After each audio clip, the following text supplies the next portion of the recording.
Everything we have ever found, every coin from a Roman shipwreck, every bar in the Swiss vaults, every wedding ring, and every microscopic flake in your smartphone.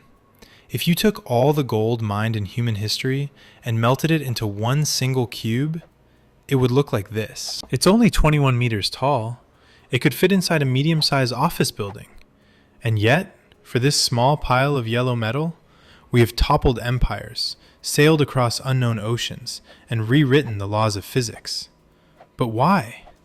Why is 45% of it just hanging from our necks as jewelry? Why is another massive portion literally sitting in dark underground vaults in London and New York, doing absolutely nothing but gathering dust? Today, gold is having a massive comeback. Central banks are buying it at rates we haven't seen in decades.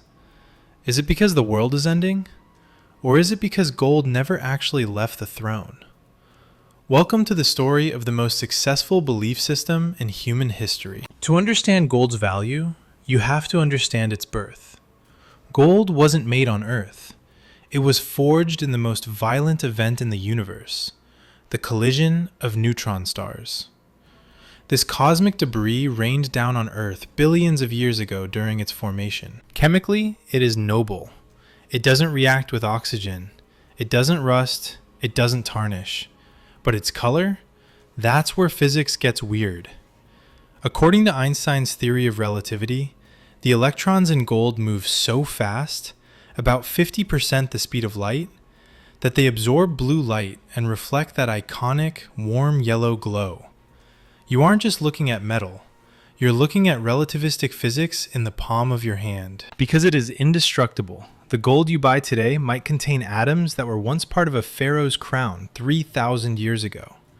It is the only thing on Earth that is truly immortal. When Hernán Cortés and the Spanish conquistadors arrived in the Aztec capital, they saw gold everywhere.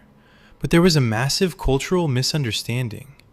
To the Aztecs, gold was Teocuitlatl, the excrement of the gods. It was beautiful, decorative, and spiritual.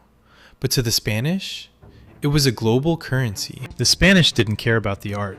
They saw a medium of exchange.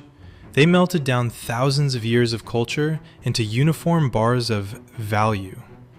This is the moment gold shifted from being a symbol of the gods to the ultimate engine of trade. It became a shared hallucination.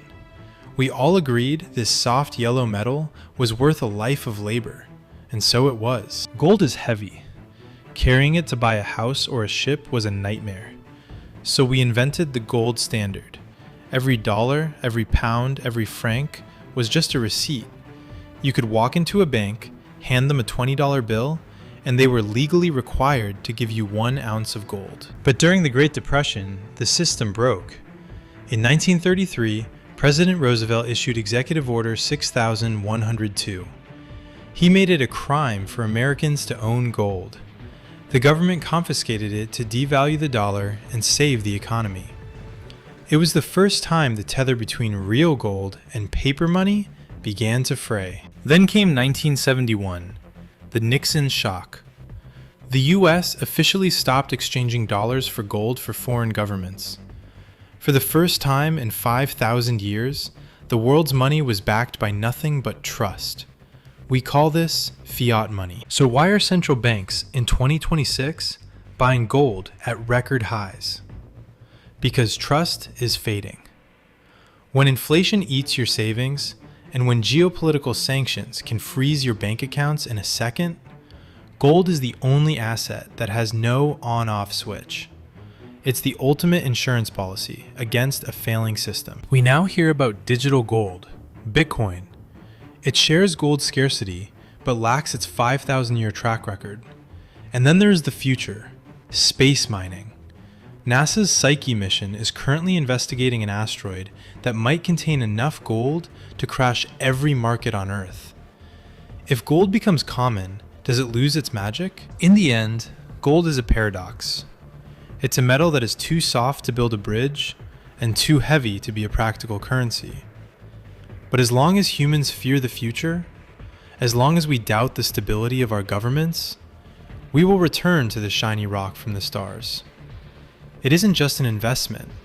It's a mirror of our own uncertainty. Let me know your choice in the comments. And if you enjoyed this journey, subscribe for more archives.